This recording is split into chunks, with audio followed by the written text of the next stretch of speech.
obwavu bubi. Kale obwavu bubi. Onyigira gw'otandinyigidde. Kati wano ono Sharon yava kuwa bujulizi. Wali ku radio oba ku TV anyize. Era yatandise dda n'okufumba ebigambo ebitaliko mutwe n'amagulu. Oyo Bujjingo amuguze. Kitasobola kuba nga tyamusasudde. Eryo eddwaliro lya Bujjingo. Bujjingo yali muzimbidde. Obwavu buyiye ebigambo. Bufe! Butabukire emirundi 7.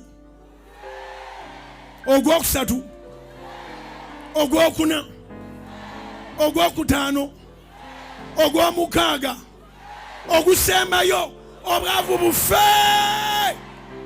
Mu linnya lya Yesu. Obwavu buleeta entondo. Obwavu buwaayiriza.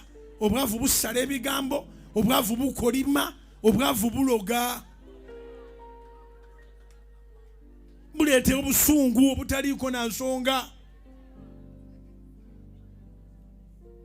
Kugambye omuntu afumba ebigambo olw'obwavu. Naye nga Mukama ffe Yesu yatugamba